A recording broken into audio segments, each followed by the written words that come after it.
पिछले क्लास में हम लोग क्वेश्चन नंबर 19 तक कंप्लीट कर चुके थे। आज के क्लास में हम लोग क्वेश्चन नंबर 20 को डिस्कस करने वाले हैं।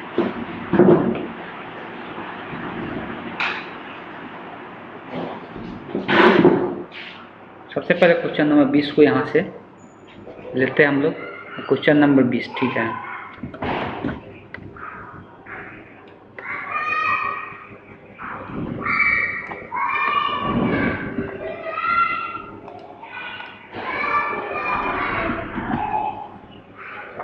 इसमें क्या दिया हुआ है, ऐसा क्वेश्चन एग्जाम्पल हम लोग एग्जाम्पल में कर चुके हैं। इसके पहले लिखा हुआ है मूल्यधन का वृद्धि जो हो रहा है कितना प्रतिशत से हो रहा है, 8% वार्षिक दर से हो रहा है, ठीक है।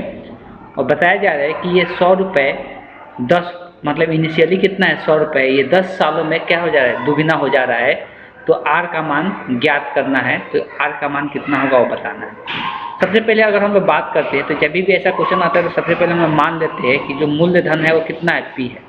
माना कि समय के साथ मूल्यधन चेंज होता है, तो समय टी पर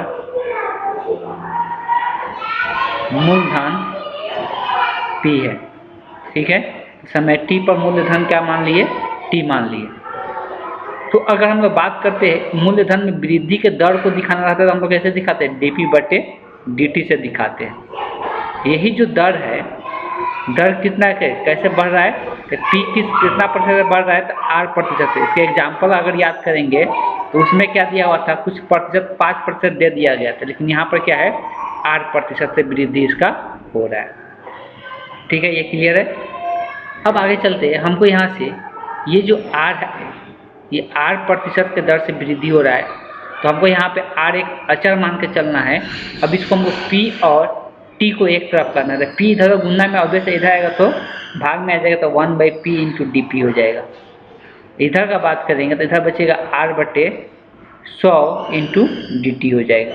अब क्या करना है, p और t एक तरफ हो गया तो दोनों तरफ क्या कर देना है, इंटीग्रेट कर देना है। अब अगर इसका हम बात करते हैं तो इसका तो इंटीग्रेशन सबको पता है, इसका क्या जाता है log p हो जाएगा। p यहाँ पर मूलधन है, पॉजिटिव है, इसलिए यहाँ पर p ही ध्यान देते हैं। यहाँ पर बेस इंडिकेट कर देते हैं, इसे इंडिकेट नहीं भी करेंगे तो यहाँ पर याद रखना है कि कभी भी इसका इंटीग्रेशन जो होता है log होता है, तो इसका बेस e रहता है। ये r/100 तो गुणांक है, अचर पद है, तो ये बाहर आ जाएगा। dt का इंटीग्रेशन क्या हो जाएगा, t हो जाएगा, प्लस में क्या ऐड हो जाएगा, c हो जाएगा। अब देखो इसको सबसे पहले हम लोग क्या करते हैं, समीकरण 1 मान लेते हैं, ठीक है। इनिशियली दिया है कि P हम लोग कितना रुपये इन्वेस्ट कर रहे हैं, तो 100 रुपये। इसका मतलब ये है इनिशियली हम लोग 100 रुपये इन्वेस्ट कर रहे हैं, मतलब P का मान 100 है, कितना t बराबर 0 पर। तो लिखेंगे क्योंकि t बराबर 0 पर P का मान कितना इन्वेस्ट किया गया है, 100, तो P का मान कितना है, 100 है।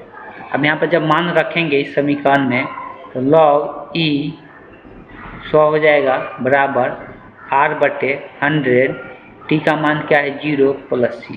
तो c का मान यहाँ से क्या निकल के आया, c का मान साफ साफ क्लियर ढंग से दिख रहा है, ये क्या है log e इंटू 100 निकल के आया। अब इसी c का मान क्या करना है, सबसे पहले भी समीकरण 1 में रख देना है। तो लिखेंगे c का मान समीकरण 1 में रखने पर, यदि c का मान समीकरण 1 में रखते हैं तो क्या हो जाएगा, log e p बराबर r/100 into t plus log e into 100। आगे एक और क्वेश्चन में अगर ध्यान से देखेंगे तो क्वेश्चन में एक और कंडीशन दिया हुआ है, बोला है 10 साल बाद, 10 सालों में ये जो P इनिशियली हम कितना इन्वेस्ट किए थे 100, ये कितना हो जाएगा, दोगुना हो जाएगा। दोगुना का मतलब 100 का दोगुना कितना होगा, 200 हो जाएगा। तो बताया जा रहा है क्वेश्चन में कि जब t का मान कितना हो जाए, 10 हो रहा है, लिखेंगे चूँकि t बराबर 10 वर्ष पर जो p का मान है दोगुना हो जा रहा है, दोगुना का मतलब 100 है, तो 100 का दोगुना कितना हो जाएगा, 200 हो जाएगा। तो इस समीकरण में रखेंगे, रख कर हम लोग क्या करेंगे, r का मान ज्ञात करेंगे। p के जगह यहाँ पर रखाएगा 200 बराबर r/100 100 और टी का मान क्या है 10 प्लस log ई इंटू 100। एक जीरो से एक जीरो यहाँ पर कट जाएगा। अभी आर का मान निकालना है तो सबसे पहले लॉग वालों को एक तरफ लेके आते हैं, तो log ई इसका log 200 माइनस का हो जाएगा log 100 बराबर आर बटे कितना बचा है 10। अब यहाँ एक प्रॉपर्टीज यूज होगा log a minus log b। तो प्रॉपर्टीज क्या होता है, तो log a माइनस b क्या होता है a बटे b हो जाता है। तो a की जगह है 100 तो a बटे b की जगह है 200 बटे, यहाँ a की जगह 200 b की जगह 100 तो 200 बटे 100 हो जाएगा बराबर r बटे 10। अगर यहाँ बात करेंगे 2 जीरो से 2 जीरो कट जाएगा तो r बटे 10 बराबर क्या बचेगा log e इंटू 2 बचेगा। क्वेश्चन में अब यहाँ पर ये तो 10 भाग में दे जाएगा तो गुना में, तो गुना में log e इंटू 2 हो जाएगा। अब अगर बात करते हैं तो क्वेश्चन में log 2 का मान यहाँ पे दिया हुआ है जिसका बेस e होता है। यहाँ पर देख सकते हैं क्वेश्चन में दिया हुआ है 0.6931 यहाँ पर रख देंगे 0.6931। जब इसमें 10 से गुना होगा तो एक अंक 10 हम लोग इधर शिफ्ट हो जाएगा तो 6.931 हो जाएगा, यही r का मान हो जाएगा। ये पूछा गया था कि r कितना होगा तो r का मान यही निकल के आया 0.6931 हो जाएगा। क्वेश्चन का आंसर r पूछा था तो इस r का मान इतना नहीं होगा, ये दर का मान निकल के आ गया। ठीक है, इस तरह से हम लोग को r का मान ज्ञात करना था। अब अगर बात करते हैं, ये तो r का मान हो गया और आगे का जो क्वेश्चन है उसको अब हम लोग देखते हैं। तो क्वेश्चन नंबर ये शायद 20 या 21 था, 20 नंबर क्वेश्चन था। 21 नंबर क्वेश्चन सेम उसी प्रकार का है, यहाँ पे r की जगह 5% दे दिया गया है। ठीक है, और क्वेश्चन नंबर उसी प्रकार का है। ज्ञात क्या करना, ज्ञात कीजिए 10 वर्ष बाद राशि कितना होगा। राशि कितने का मतलब वही p का मान ज्ञात करना है कि p का मान 10 वर्ष बाद क्या हो जाएगा। यहाँ पर दे दिया था कि 10 वर्ष बाद ये कितना हो जा रहा है, दुगना हो जा रहा है, और यहाँ पे निकालना है कि 10 वर्ष बाद कितना हो जाएगा। चलिए क्वेश्चन नंबर 21 ले लेते हैं, बना देते हैं इसको भी।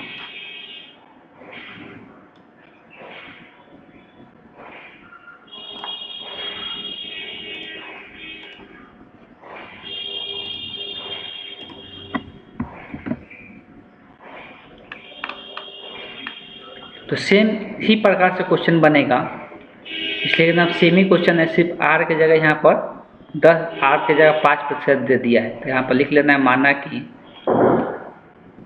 कि समय t वर्ष पर मूलधन p है। तो दर को कैसे दर्शाते हैं, मूलधन के दर dp बटे dt होगा, जो कि बराबर दिया है p का कितना प्रतिशत वृद्धि हो रहा है, तो p का 5% वृद्धि है, मतलब 5 बटे कितना हो जाएगा 100 हो जाएगा। ठीक है, अब अगर हमको यहाँ पे क्या करना है, p और t को एक तरफ करना है, तो p सेम प्रकार से 1 बटे p इंटू इधर हो जाएगा dp।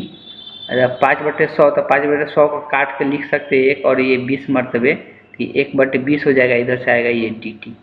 अब dt और dp अलग अलग हो चुका है, इसका भी इंटीग्रेशन हम लोग देख लिए कि क्या लिखा था, log p लिखाता है। यहाँ मॉड नहीं लगा रहे, मॉड लगाने का रीजन नहीं है, इसलिए कि मूलधन हमेशा धनात्मक होता है। 1 बटे 20 ये क्या है, अचर पद है, और dt का इंटीग्रेशन t हो जाएगा, और प्लस में क्या ऐड होगा, c हो जाएगा। अब यहाँ c का मान निकालने के लिए दिया हुआ है कि बैंक में इनिशियली हम लोग कितना पैसा दे रहे हैं, 1000 रुपये जमा करें। उस टाइम समय कितना होगा, t बराबर 0 होगा। लिखेंगे क्योंकि t बराबर 0 पर p का मान कितना है, 1000 है, इनिशियली 1000 है, इसको रख हम c का मान ज्ञात करेंगे। तो यहाँ पर 1000 रखना है, log e इंटू 1000 बराबर 1/20 t का मान कितना रखना है, 0, t का मान 0 प्लस c। अब यहाँ बात करते हैं तो 0 में इतना से गुना होगा तो ये 0 ही हो जाएगा, तो c का मान यही बच जाएगा, log e इंटू 1000 हो जाएगा, यही c का मान आ गया। c का मान क्या करेंगे, समीकरण 1 में रख देंगे, तो लिखेंगे c का मान हमेशा एकदम सेम एक ही प्रोसेस हो रहा है। सी का मान समीकरण 1 में रखने पर, अगर समीकरण 1 में रखते हैं तो log E इंटू पी बराबर 1/20 इंटू टी। सी का मान कितना है? log E into 1000। क्वेश्चन में पूछा है कि 10 वर्ष बाद P का मान क्या होगा, तो आपको P का मान ज्ञात करना है। तो T बराबर 10 वर्ष पर, तो लिखेंगे T बराबर 10 पर P का मान कि 10 साल बाद कितना हो जाएगा। तो P का मान हम लोग निकालेंगे T बराबर 10 रख के, तो log P इंटू 1/20 इंटू क्या हो जाएगा, 10 यहाँ रख देना है, प्लस log E इंटू 1000। अब यहाँ से ये 2 मरतबे में कट जाएगा, तो लिख सकते हैं log E इंटू पी। इसको हम या तो log के टर्म हमको P का मान निकालना है, तो 2 तरीका है यहाँ पे। चलो ठीक है, 2 प्लस कितना बचा है? 1/2 बचा है, 1/2 ही है ना। 1/2 को क्या लिख सकते हैं? 0.5 लिख सकते हैं, अब प्लस log E इंटू 1000 हो जाएगा। log का प्रॉपर्टीज बता चुके हैं कि अगर इधर है log P, इधर P का मान निकाल सकते हैं। जो इधर बेस रहता है, ये सब के सब इधर वाला इसके बेस के क्या हो जाता है? पावर में आ जाता है, बेस के पावर में आ जाता है। तो ये बेस के क्या हो गया? सब के सब पावर में आ गया। P बराबर ये जो प्लस में रहता है पावर, तो इसको अलग अलग भी करके लिख सकते हैं। e के पावर 0.5 गुने e के पावर log E इंटू 1000, ऐसे भी इसको हम लोग लिख सकते हैं।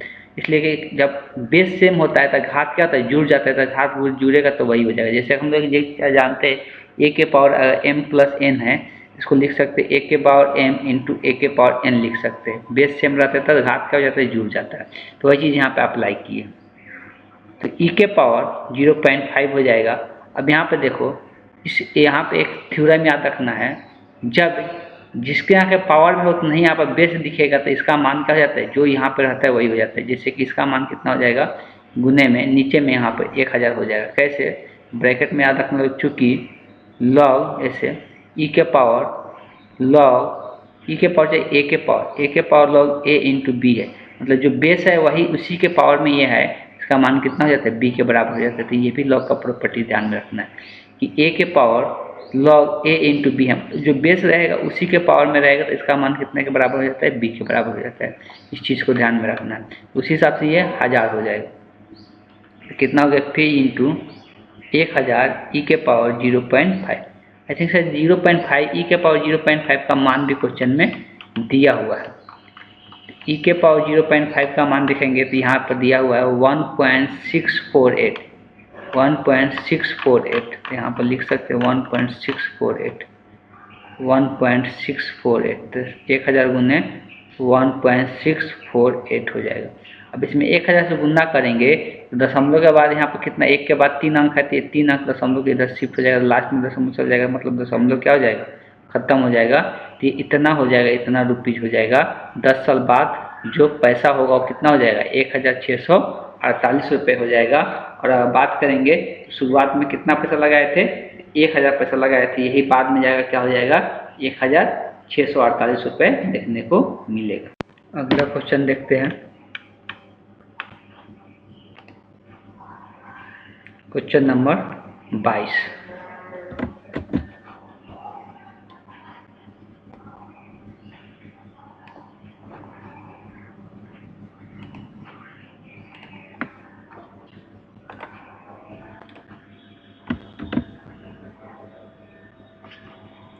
सबसे पहले क्वेश्चन को पढ़ कर अच्छे समझते हैं।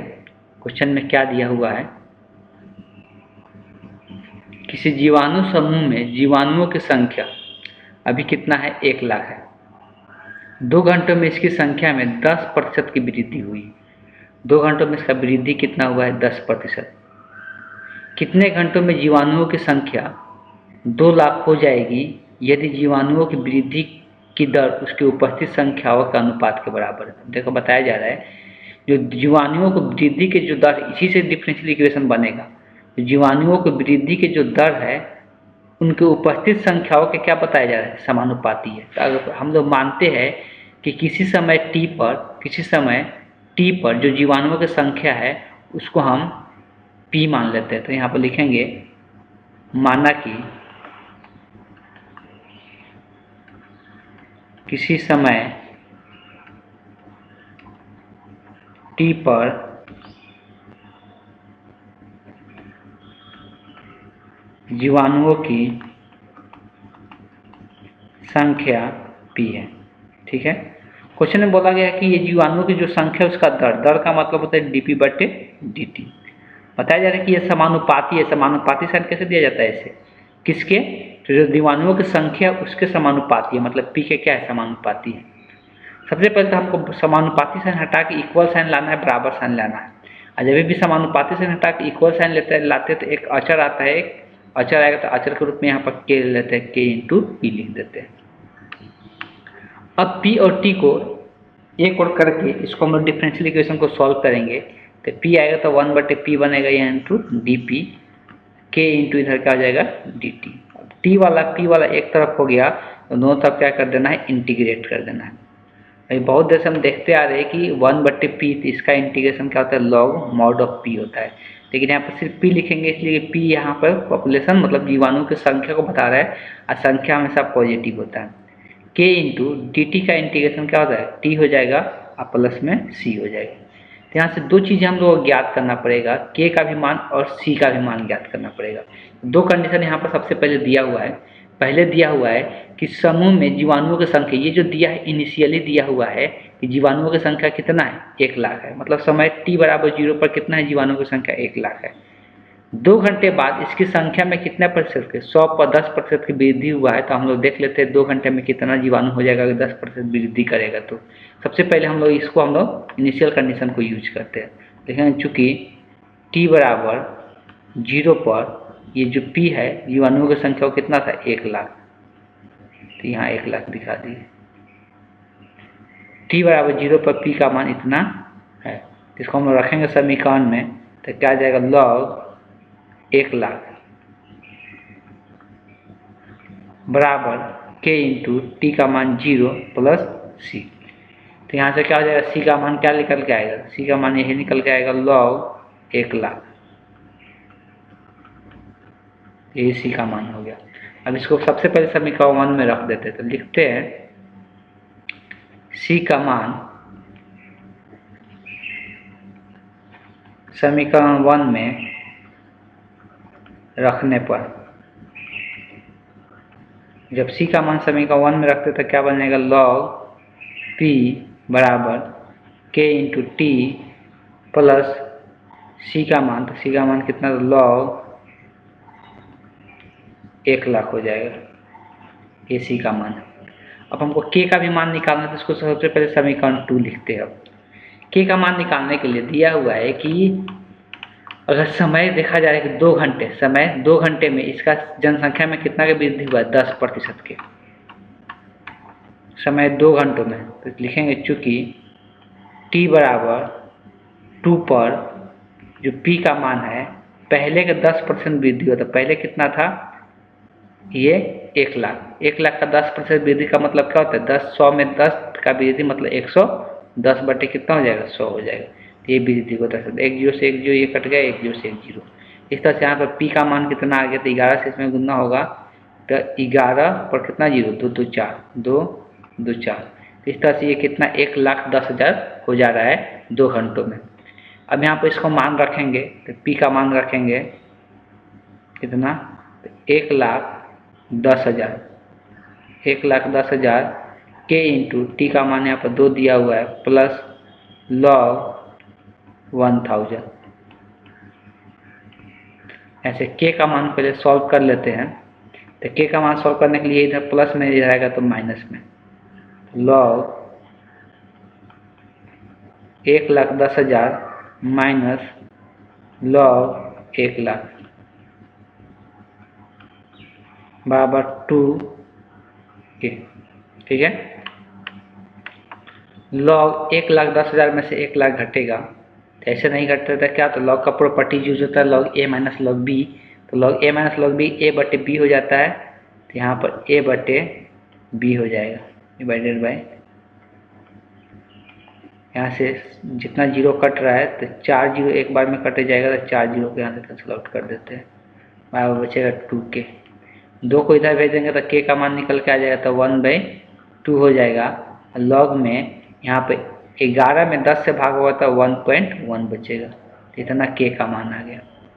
अब इस k का मान समीकरण 2 में रख देंगे, तो लिखेंगे k का मान समीकरण 2 में रखने पर,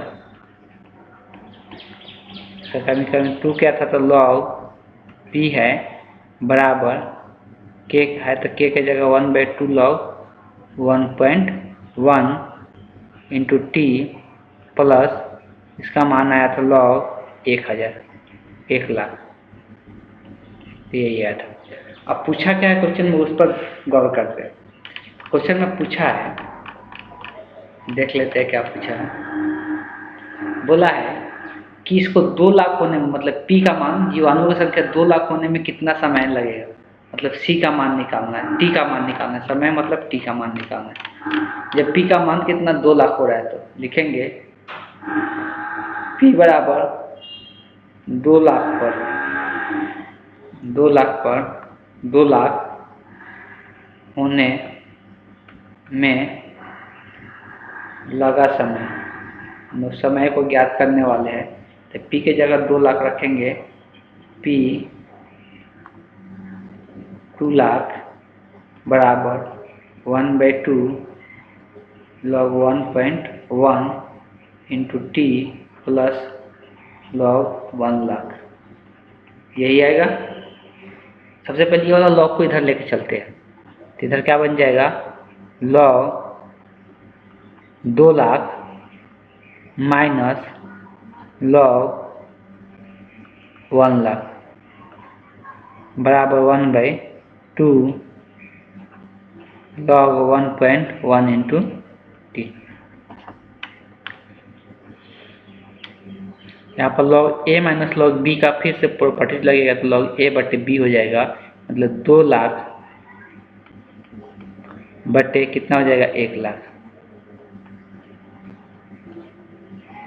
बराबर 1/2 log 1.1 इंटू टी हो जाएगा। अब ये तो सब जीरो यहाँ से कट जाएगा, सिर्फ log 2 बचेगा, ये हो गया log 2, इधर हो गया 1/2। अब यहाँ पर 2 इधर भाग में, इसके बाद वाला में लेके आते हैं, तो 1.1 इंटू टी हो जाएगा। इधर 2 इधर भाग में है तो जाएगा, तो गुना में 2 log 2 हो जाएगा बराबर log 1.1 इंटू टी हो जाएगा। अब इसको ऐसे भी लिख सकते हैं, इधर log वाला ये गुना में t का मान निकालना है, तो भाग में लिख सकते हैं। यहाँ पे ये log के आगे जो है उसको पावर में लेके चले जाते हैं, तो 2 के पावर क्या हो जाएगा, 2 हो जाएगा डिवाइडेड बाय log 1.1, ऊपर में कितना हो जाएगा, 4 हो जाएगा। या तो आंसर इतना देकर छोड़ा हुआ होगा, या कहीं पर मान का यूज करके निकाल लिया गया होगा, कैलकुलेटर से निकाल सकते थे। यहाँ पर 4 हो जाएगा और log में क्या हो जाएगा, 1.1 हो जाएगा। या आंसर ऐसे भी दिया हुआ हो सकता है, इसलिए कि एक और प्रॉपर्टीज होता है log का, log a बटे log b, तो इसको हम लिख सकते हैं log, नीचे वाला होता है वो बेस बन जाता है, ऊपर वाला जो होता है वो आर्गुमेंट बन जाता है। और दोनों का बेस पहले से समान है तब, अब ऐसे दोनों का बेस पहले से समान है, इसको ऐसे भी लिख सकते हैं, ये बेस बन जाएगा 1.1 और ये 4, तो या हो सकता है ऐसे भी आंसर दिया हुआ हो सकता है, या इसको कैलकुलेटर से कैलकुलेट करके निकाल कर दे दिया गया हो। ठीक, तो इस तरह से हम लोग इसका टी का मान निकाल सकते हैं। बस एक लास्ट क्वेश्चन बचा हुआ है, उसको हम देख लेते हैं, तो फिर ये एक्सरसाइज जो प्रश्नावली है ये खत्म हो जाएगा। 23 नंबर क्वेश्चन, ये उतना ज़्यादा डिफिकल्ट नहीं होगा, पहले से इसमें दिया हुआ है डिफरेंशियल इक्वेशन, सिर्फ इसको हमको हल करना है।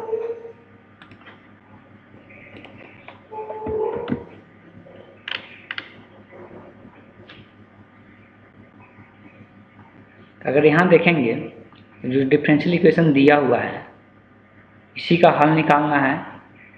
dy बाई डी एक्स बराबर ई के पावर एक्स प्लस ई के पावर। अब यहाँ पर एक्स वाई को अलग करना थोड़ा सा दिक्कत लग रहा है, लेकिन यहाँ पर एक चीज़ करेंगे, डी वाई को तो इधर रखने दें, इसको लिख सकते हैं ई के पावर एक्स, अभी थोड़ा देर पहले ही बताया, इंटू ई के पावर वाई।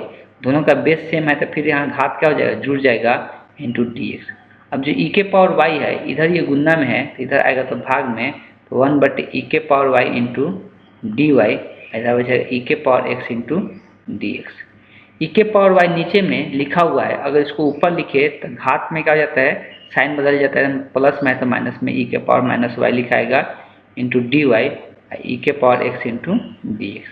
अब दोनों तरफ इंटीग्रेट ले लेते हैं, इसलिए दोनों तरफ क्या है, वो एक्स वाई अलग अलग हो चुका है। और इसका इंटीग्रेशन का बात करेंगे तो सेम ही इंटीग्रेशन होता है, लेकिन यहाँ माइनस होने के कारण इसका आगे क्या आ जाएगा, माइनस आ जाएगा। इसका अर्थ इंटीग्रेशन सेम ही होगा, ई के पावर एक्स प्लस सी हो जाएगा। अब अगर आंसर का बात करेंगे तो आंसर मैच कर सकते हैं कौन सा। अब देखो बात करते हैं, अगर ई के पावर एक्स को भी इधर लेके जाते हैं तो ये भी इधर माइनस में आ जाएगा, ई के पावर एक्स माइनस ई के पावर माइनस वाई बराबर क्या होगा, सी होगा। आंसर में कोई भी मैच नहीं करेगा, इसलिए कोई भी माइनस नहीं दिया तो पहले माइनस साइन से मल्टीप्लाई कर दो दोनों तरफ, तो ये क्या हो जाएगा, प्लस में हो जाएगा। और इधर भी क्या आ जाएगा, इधर माइनस साइन आ जाएगा, इसलिए प्लस था। अब ऐसा भी आंसर में मैच नहीं कर रहा होगा, जब भी अचर पद में कोई परिवर्तन आता है माइनस में लिख कर नहीं छोड़ते, इसको दूसरे अचर पद से रिप्लेस कर देते हैं। क्या करते हैं, दूसरे अचर पद से रिप्लेस कर देते हैं। ई के पावर एक्स प्लस ई के पावर माइनस वाई को के से रिप्लेस कर दो और लिख दो जहाँ के बराबर क्या होगा, माइनस सी के बराबर होगा। अब देख सकते हैं या तो सी दिया हुआ होगा, उस सी के जगह के का मैच करा लो ऑप्शन से, तो ई के पावर एक्स प्लस माइनस ई के पावर वाई, अब बराबर में क्या सी दिया हुआ है, तो यही इस ऑप्शन से मैच करता है, यही इस क्वेश्चन का आंसर हो जाएगा। तो अक्षर पद हम लोग परिवर्तन कर सकते हैं कभी भी किसी भी तरीका से। यहाँ पर के जगह क्वेश्चन में सी दिया हुआ है ऑप्शन में, ठीक, तो इस तरह से हम लोग चेंज कर सकते हैं।